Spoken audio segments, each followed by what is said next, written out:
All right, good evening, everyone. Thank you so much for joining me here for our virtual lesson over poetry. I'm very excited that you could all be here, especially you, Ashley. So appreciate you being here. As you know, April is National Poetry Month. And so for our very first lesson this month in the library is going to be about poetry, not just what we think of it, but other ways it can be used and other ways we can create it.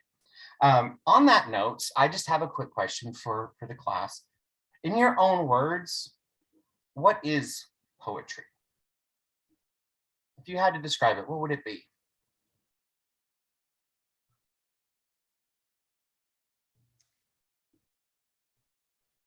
Um, Poetry is it's like a song. Ooh, I like that description. It's like a song. It kind of flows. It's kind of rhythmic. Mhm. Um, I agree. To me, poetry is a form of expression. And it's one that we use sometimes without even knowing it. Now I'm going to go ahead and share my screen so we can um, go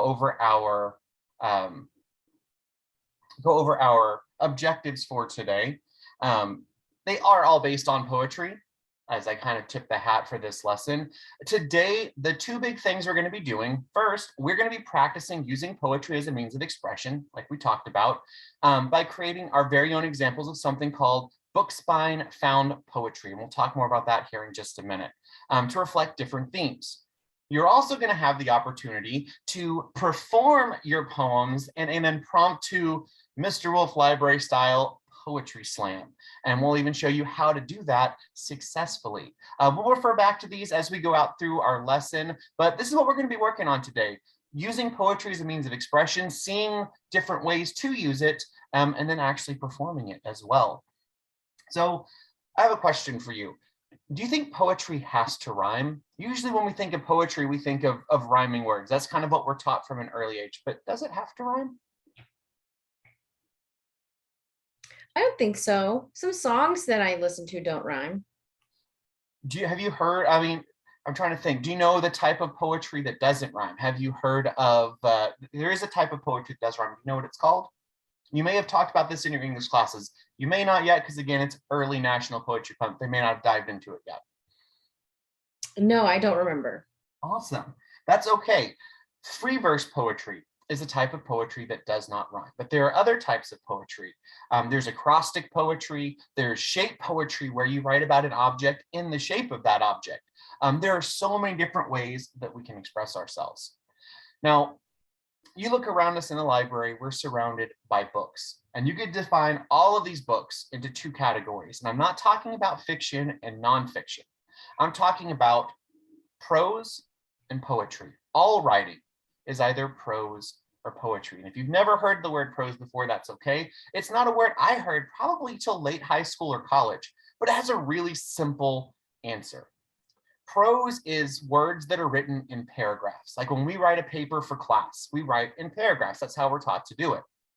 Poetry is simply an expression that is not written in a paragraph. It has its own style. Now, if you look at these books around the library, most of these books are written in prose. They're written in paragraphs. But we have quite a few books in here, surprising as it may sound, that are written either entirely in poetry or mostly in poetry. Now, you know Mr. Wolf loves to do book talks. I love to share new books with you. And today I found a fantastic one. I'm going to show you the book talk on this amazing book. It's called Inside Out and Back Again. It is a semi-autobiographical story of a young girl forced to leave her home. And every chapter, every set is a free verse poem. It is from the perspective of a young girl writing in their journal. So we'll take a look at the book talk, and then I'm going to actually share with you one of those chapters, and we'll talk about it and see how it's different than other novels that we may have read.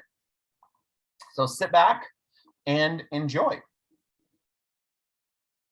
Were you able to see the screen, everybody? Awesome. I am in perhaps my favorite place in the whole world. My room, my man cave, if you want to call it that. Has all of my books, all of my collectibles, all of my comics, all of my games. I love being here. Just being here makes me happy. I can't imagine not having this space. In the book I want to talk with you about today, a young girl named Ha feels the same way about her special place. The year is 1975, in a small village outside of Saigon, Vietnam. Ha believes she lives in the most beautiful place in the world. Her village is great. She has her own papaya tree, which is about to bear fruit. Sure, she's seen some of her friends and their family leaving because of the approaching Viet Cong, but so far, that hasn't affected her until one fateful day. When the Viet Cong head towards their village, Ha and her family must flee aboard a U.S. naval boat, first to a gritty, grimy, crowded refugee camp in Guam, before they're sponsored by a family and sent to live in Alabama. It's like stepping into a whole new world for Ha. The food is different, the language is different, the people, even her own teachers, are cold and sometimes mean just because of how she looks. This is a story of loss and of adversity. Of course, I'm talking about Inside Out and Back Again by Tang Hai Lai. It's a phenomenal work that tells the story of Ha as she tries to cope with this brand new world. My favorite thing about this book is that it's written entirely in poetry. Every chapter is its own free verse poem. Now, despite the fact it's not written in a usual way, you feel what Ha is feeling. From her frustration to learning the English language, her disgust the first time she tries Kentucky Fried Chicken. You're right there with her as she tries to make sense of this brand new world. Whether you're a lover of poetry or you love stories about young folks who have to overcome adversity, I highly recommend this National Book Award winning book, Inside Out and Back Again. Awesome. So I'm going to stop sharing there real quick. What do you think? Does this sound a book like any of you might be interested in?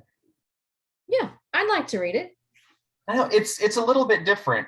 I will tell you, when I first read it, I wasn't sure what to make of it because it was all written in poetry, but I was amazed at how moved I was with certain chapters. And I'm going to share one with all of you, and then we're going to talk about it to see why you think the author chose to write in this way. This chapter is called One Mat Each. We climb on and claim a space of 2 straw mats under the deck, enough for 5 of us to lay side by side. By sunset, our space is 1 straw mat, enough for 5 of us to huddle together. Bodies cram every centimeter below deck, then every centimeter on deck. Everyone knows the ship could sink, unable to hold the piles of bodies that keep crawling on like raging ants from a disrupted nest. But no one is heartless enough to say stop, because what if they had been stopped before their turn? April 29th, sunset. What stood out to you in that poem? Was there anything, any particular line or feeling you got that kind of stood out to you?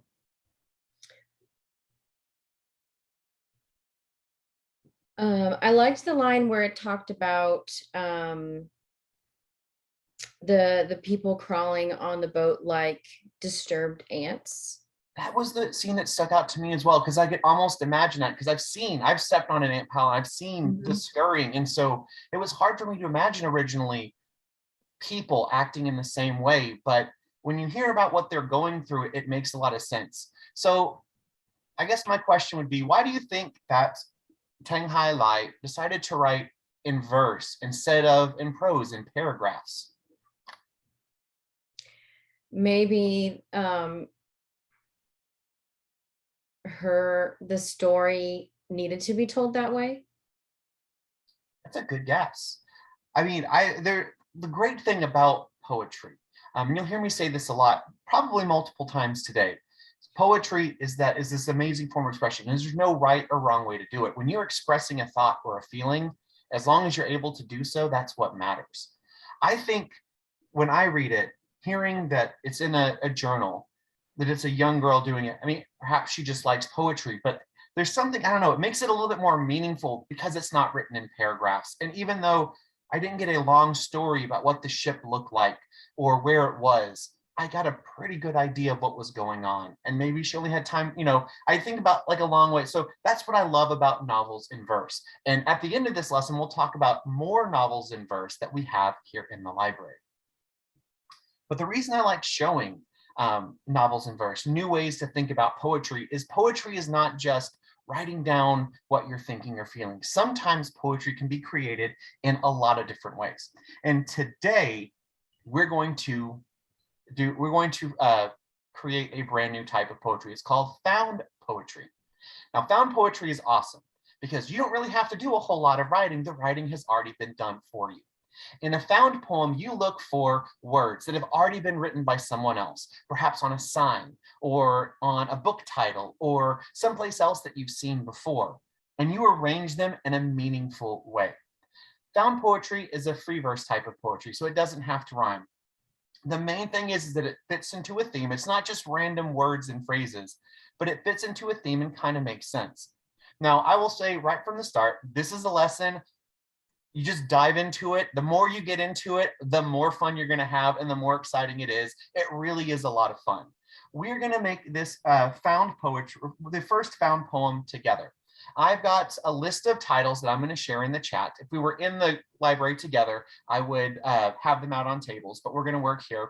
And then we're going to work together to arrange these, maybe all of them, maybe not all of them, into a poem that fits a theme. And we'll see if we can create a meaningful poem. Now, the overall theme I want us to work on with this poem that we're going to do together is peace. So when we look at the titles, now peace can mean a lot of different things. It could be peace at the end of a war. It could be peace, a calm feeling that you have. Really, again, because poetry, there's no right or wrong way to do it. If in your mind it relates to it, if you can describe it well enough in your poem, that's all that matters. I've done this with a lot of students, and sometimes when you first look at their poems, it's like, wow, I kind of see it, but when they explain their thinking behind it and you see it how it fits together, it's really beautiful what they come up with. So I'm going to go ahead and share those titles with you. I will read them out loud once we put them all in there, and we'll try to make a poem out of these. Now, if you have a book on your side of the screen that you think may work better than what I have listed to make the poem better, shout it out and let's create one together. So here are those titles. All the Love in the World, I Will Take a Nap, Land of Hope, The Never-Ending Story, All Better, Little People, Big Dreams, and If I Was Sunshine. So let's work together and see, let's kind of, brainstorm some ideas. If we wanted to make a book, now when you're making a found poem, you usually want to use between 4 and 6 titles to get going. So we don't have to use all of these. If we can come up with 4 that really work well together, let's give that a try. So where do you think we should start? The first one really stands out to me, All the Love in the World. Excellent. To me, that does speak a lot about peace. Let's see, are there any that would go with that? All the Love in the World. Maybe Land of Hope.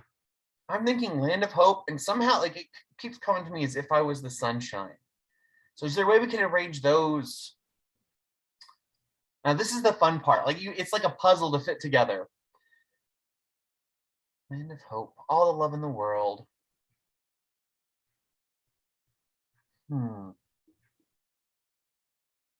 Oh, okay.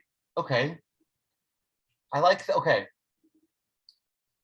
I know this is like you have these ideas and it's hard. It's easier when you're in a group together. But what about we've got All the Love in the World, Land of Hope, Little People, Big Dreams, and these aren't in order yet, and The Never-Ending Story. I think we can arrange those 4 into something. To me, those seem to fit the best out of the titles that we have. How should we start it? If it was All the Love in the World, Land of Hope, Little People, Big Dreams, The Never-Ending Story.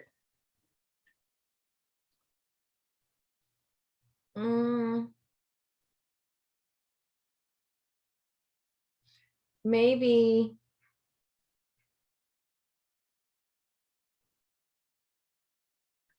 maybe start with Little People, Big Dreams. Okay, Little People, Big Dreams. Land of Hope. All the Love in the World. The Never Ending Story. Hmm.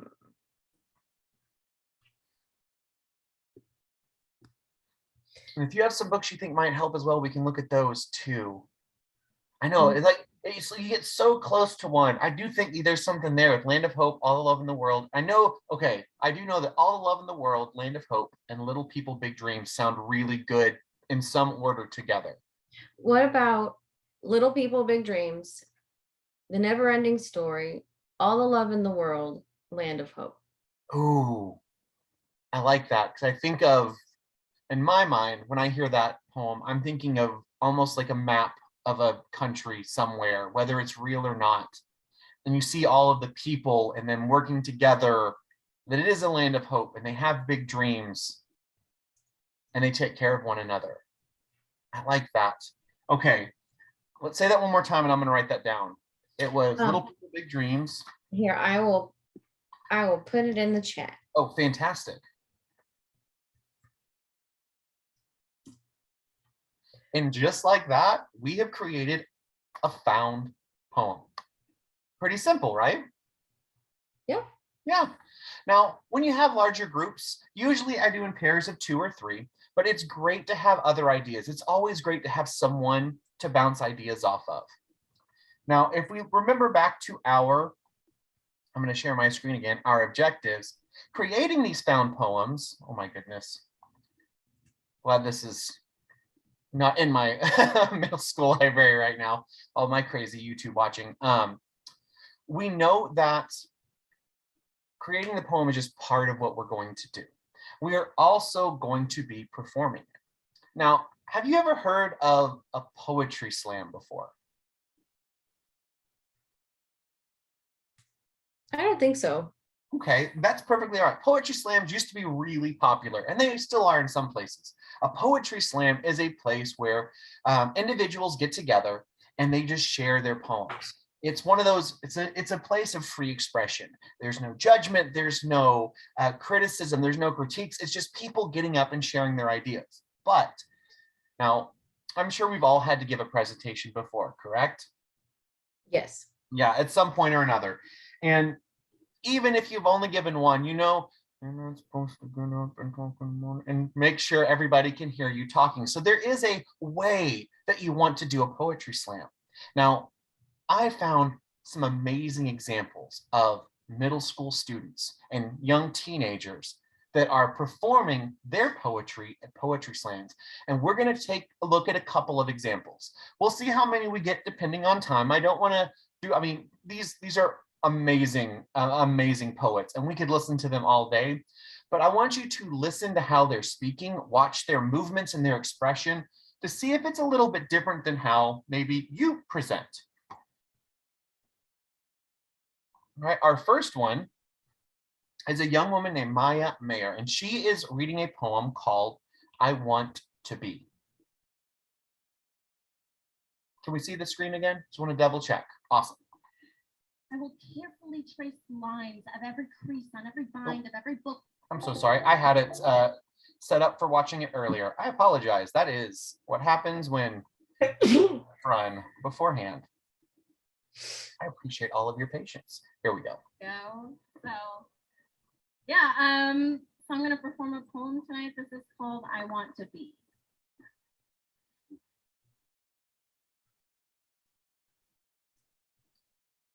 I want to be well read. I want to read Dostoevsky and Tolstoy and confidently pronounce their names. I want to read every book by every Russian author. I want to read all of the classics, the Pulitzer Prize winners, the national bestsellers, the undiscovered contemporaries before their novels are turned into movies, before they plaster the face of blockbuster actors on every cover until I'd be too ashamed to buy it. I want to write notes in the margins of pages with thought-provoking insight, character motives, and plot devices. I want to read every single book on my bookshelf. I will stare at them all until something happens. So let's talk a little bit. If I had to ask you, Where was the punctuation in her poem? Do you think you could tell me? I think it's when she takes a little longer pause than just like a breath. It very well could be. One of the things I've learned that Miss Mayer is known for is that she ignores punctuation. When she writes her poems, she doesn't use punctuation. She just has thought to thought to thought to thought. And when we hear her speak, there's kind of a rhythm to it. Like it's this never-ending thought process, but you can feel her emotions in her words. Is she standing still while she's performing? Um, Not perfectly still. Exactly. You see, she's using expression in her hands. I do that a lot too when I talk. If I'm ever in front of the room, I mean, there's so many pictures of me with my hands in weird positions when someone takes a snapshot because I love talking with my hands. But you can see she wasn't talking in a monotone, and you could feel the rhythm of her speech. Now, our next one is a little bit different. She definitely uses clear punctuation, but I want you to watch her movement. And I'm going to see what you feel from hearing this poem when you're done. Because part of listening to these poems is not just to hear what they have to say, it's to try to feel what they're feeling. And I think our next young lady, whose name is not given because this was a 7th grade project, does a phenomenal job of making you feel what she's feeling. So let's take a look. 1, take a shower. I'm sorry, this poem is called Why Am I Not Good Enough? I should have started that from the beginning. 1, take a shower. You don't want to smell. 2, pick out an outfit that will fit in with the latest trends and won't make you the laughing stock of the school more than you already are. 3, put on some makeup so you can actually show your face in public and be a little bit pretty. You can't recognize yourself and your face tingles with an unbelievable itch you can't satisfy, otherwise you'll have ruined the hours of meticulous pain you applied to your hideous face. 4, don't forget to style your hair in elegant curls. You can't let everyone at school see how your hair frizzes up like an electrocuted monkey, naturally. 5, shove your fat feet into those toe-pinching, blood-blistering Converse that everyone at school is wearing, and you cannot be the odd one out. As you gaze into the bathroom mirror, you see a stranger that somehow stole your reflection and replaced it with a completely different girl. Every part of your outfit is uncomfortable, but even though you spend hours trying to look pretty, you will never be as good as those other girls at school. So what did that poem make you feel? I know for me, I felt, it seems almost I could feel her talking as this person that was made this list and was telling it in a very mean way to someone else. And then also the person hearing that. But what I'm curious, as someone who hasn't heard it a bunch, what did you all feel?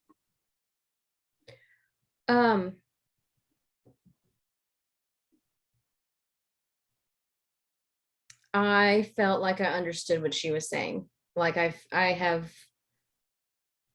gone through that before. Very, very relatable. It is.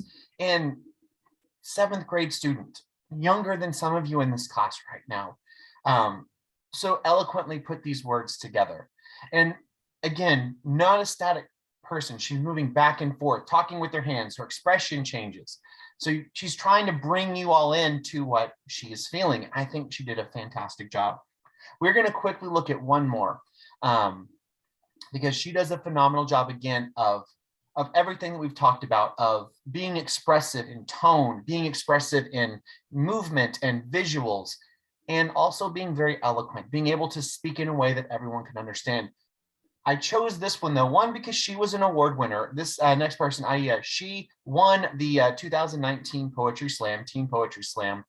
But it's one that it's full of figurative language. She doesn't overtly say, as in our past 2 poems, what she's talking about it in figurative language. She's not outright stating it. So I want to see, 1, if you can understand what she's talking about, and 2, just what you think about her performance as an orator, someone who's speaking in front of a group.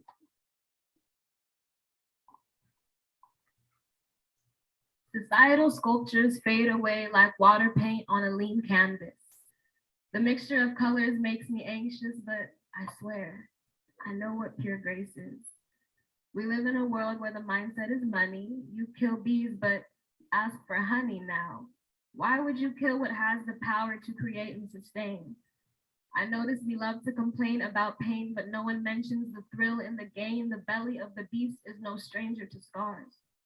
Holds an undeniable hunger, and sometimes I question why the only way to feed the beast is fight violence with more violence.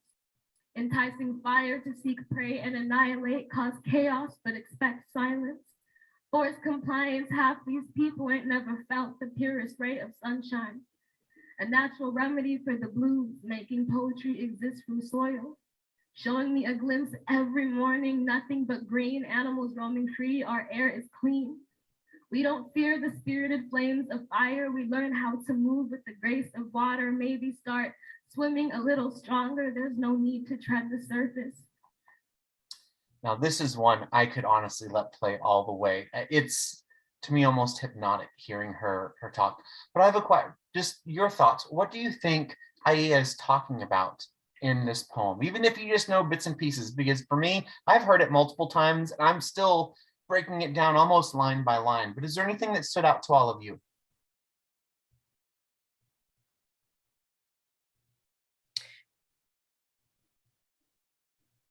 I'd have to listen.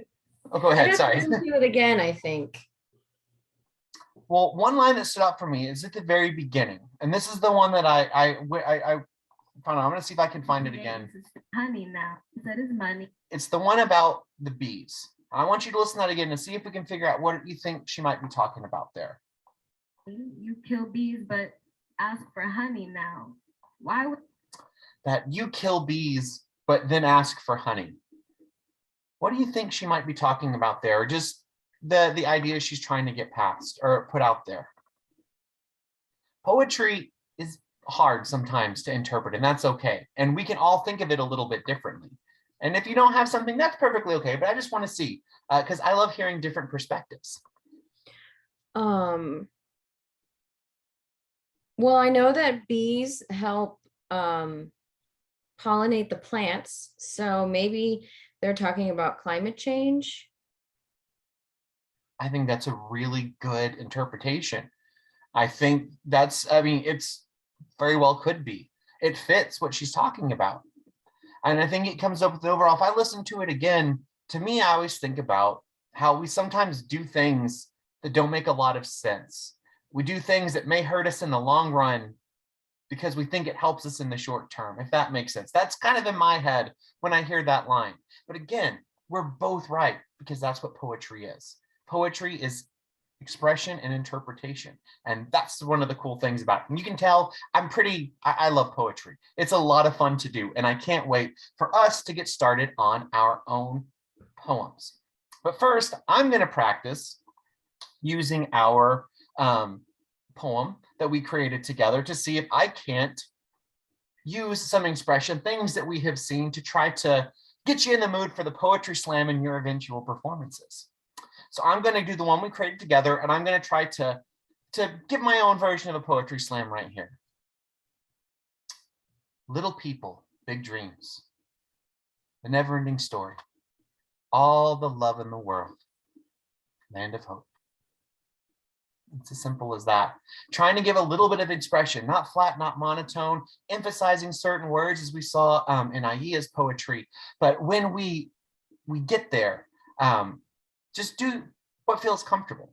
All right, so what we're going to do now, you're going to have a chance to create some of your own poetry with the books that you have or the books that you find here in the library. I'm so sorry. Thank you all for being so patient. Did not expect for that to happen. I appreciate you all. So great. I've done that too, Mr. Wolf. Don't worry. Yes, it's relatable. That's the thing I like about it. It's relatable. Oh my goodness, so much fun. I'm going to put the two themes in the chat so you know what to do. We're going to try to create 2 poems together. Now, if no one has a partner, you can work with me using books that you have and books that I have found as well. Our first theme, we're going to create a found poem to. You can use any of the book titles you find in the library or that you have nearby. The first theme is breakups. So that could be describing one, how you feel about one. Let's give it a try. take a look at the books that you have. When you think you have one, if you're not sure if it all fits, if you want to ask some assistance, if you need an extra book, let me know. I have a lot that I've been looking at. I look at these books all the time. Let's see what we can create. So the theme is breakups.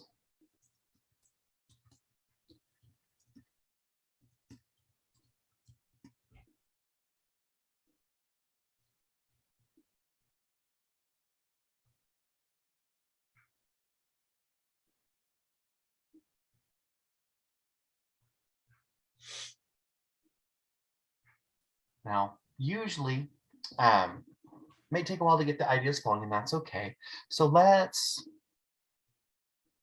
if you have something to throw out there, I know I usually do this in the library when we're all together. I will shout out book titles that I find that you can happily use. Curveball is definitely one you could use. Cloak of Deception Oh gosh. is another one that I have that I thought was really good. I wish I'd been there. And if you want to get really, out there with it, The Forgotten Garden. So those are just a couple of the books that I have. If you want to add to yours, remember you're looking for about 4 to 6 lines. Doesn't have to be super long, but you're just trying to fit that theme of breakups.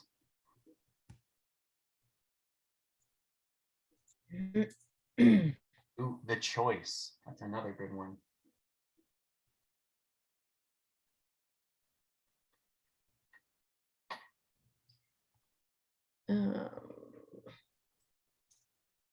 Sorry, I'm just rearranging my titles Oh, to see that's what. perfect. Yeah, that's what we're here for. I will continue just in case. I also have 1,000 Reasons to Panic. I forgot that's a little tiny book I have. It's a joke book, but I think it works really well with the theme. Yeah, when you have it, when you think you do, if you want just to check, you can check with me to see if your poem is okay. You can put it in the chat. You can tell me it, and we'll take a look at it and see how you do.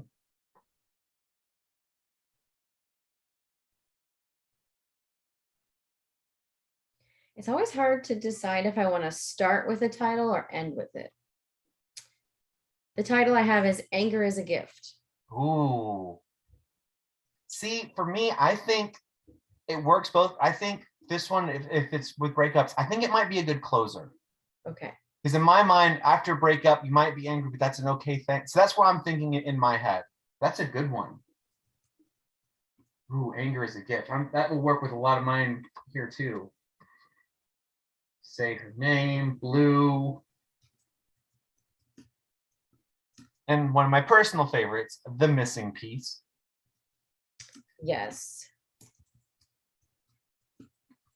And I know when you have a large group, it gets to be a lot of fun. This is one of those, it'll end up being a little bit silly, but that's the best part about it, is just seeing what everyone comes up with.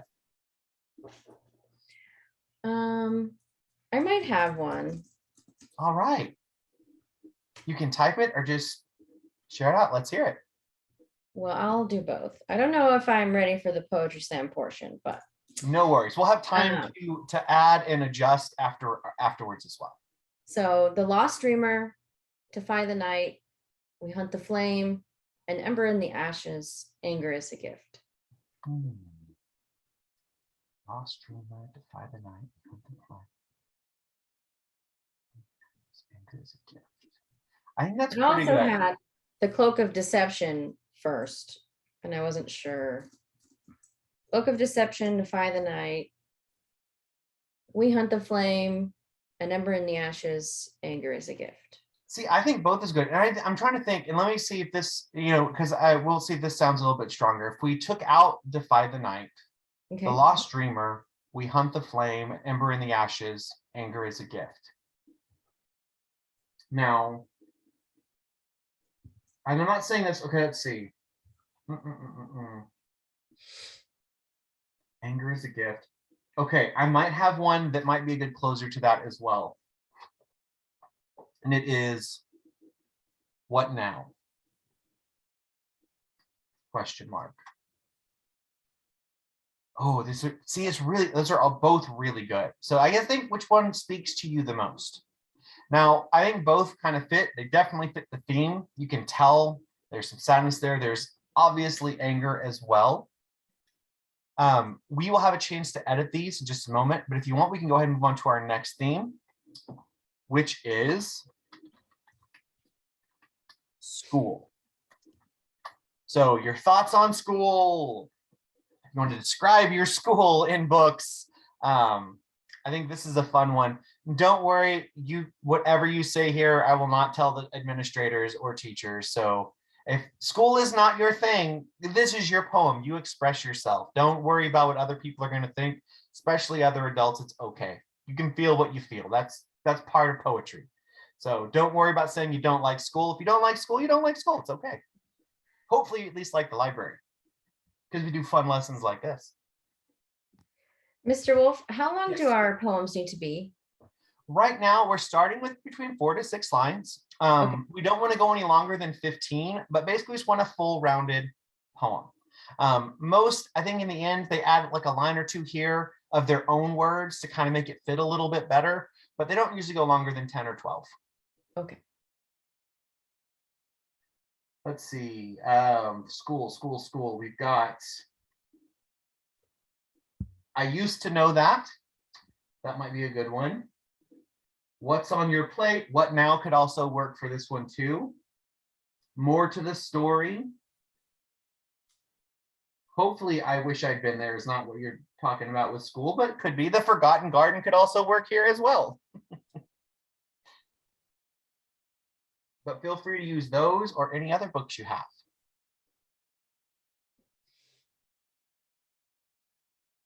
And again, if you think you're missing one or two pieces, you can let me know. We can workshop it together again. That's why I'm here, to help with this.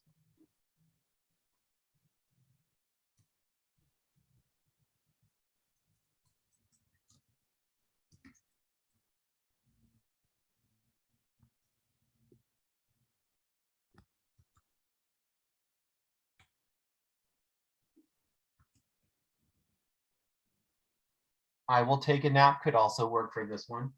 At least for some students, not every, well, some teachers too, I think. Truth be told.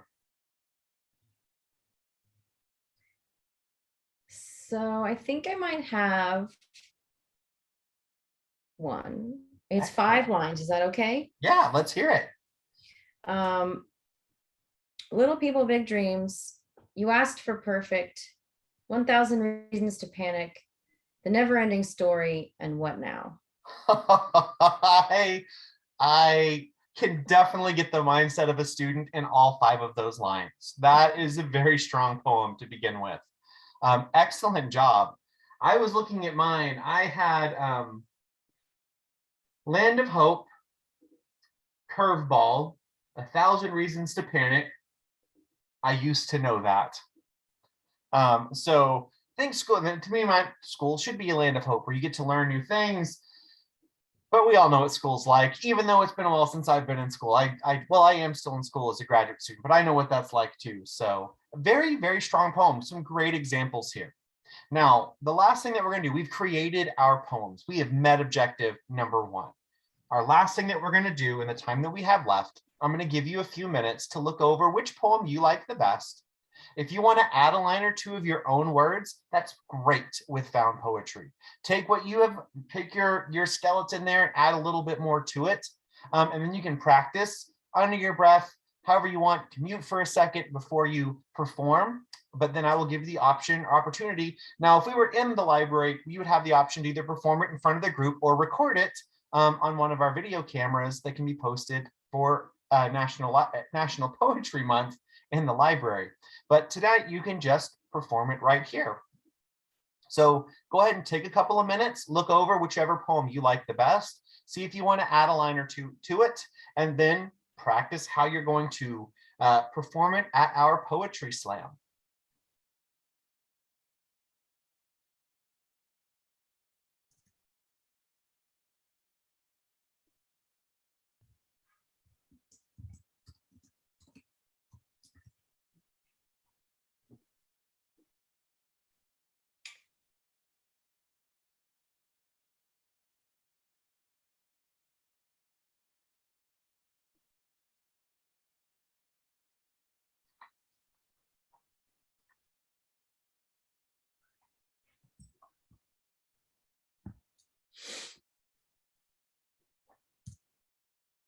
Give everyone about 2 more minutes. Again, I wish I had you guys all day in my library, but sadly I do not. And I want to make sure we make the best use of your time. So we got about 2 more minutes before we start our performances.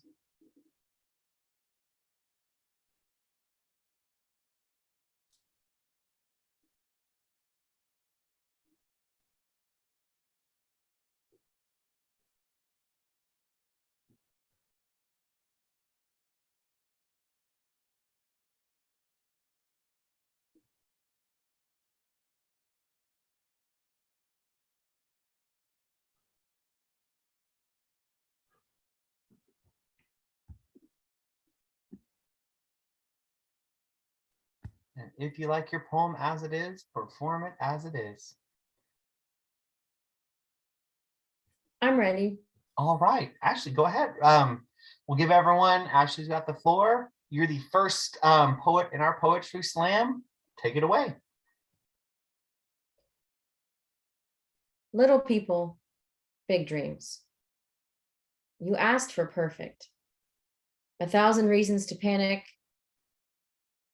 The never-ending story. What now?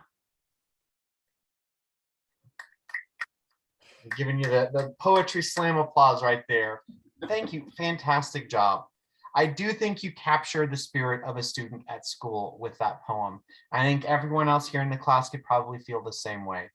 Now, really quick before we wrap up, was this lesson definitely different than a lot of things we've done here in the library? Was it easier or harder than you thought it would be when you heard about it? I think it was easier because Easier. Okay, yeah. Yeah, because you walked us through each step, and that really helped me to feel comfortable in doing and making a poem. Awesome. I'm glad. I always enjoy what students create in this process, and we come up with some amazing things together. Fantastic. Now, if you are enjoying poetry and really wanting to get into the swing of Poetry Month, there are a couple other books here in the library that you can check out. We have Locomotion by Jacqueline Woods. All these will be displayed at the front of the library. Alone by Megan E. Freeman. Other Words from Home by Yasmin Warga. Out of Wonder, which is a collection of poems by a bunch of different authors, including Kwame Alexander, Chris Colderly, Marjorie Wentworth, and Yuka Holmes. And finally, Honeybee, which is a collection of short poems and short prose, so little bitty paragraphs describing something, by Naomi Shaib Nye. Now, normally, as you're in my library, we give our traffic lights feedback on the way out the door. You give me a green Post-it note if you really like how things went, yellow if you thought I need a little bit of tweaks, and a red if you just didn't like the lesson. There's a lot you need to tell me to let me know later. Before you log out of our lesson, if you could give me just quick feedback, say green, yellow, red. If you do say yellow, red, if you can give me one tweak that you would have, if you can think of it right now, if not, but if you'll just give me that little bit of feedback, green, yellow, red, before you log out. I appreciate you all being here today, and I hope you have enjoyed this lesson. Thank you, Mr. Wolf. It's a green from me. Awesome. Thank you for being here. Go ahead and log out whenever you want.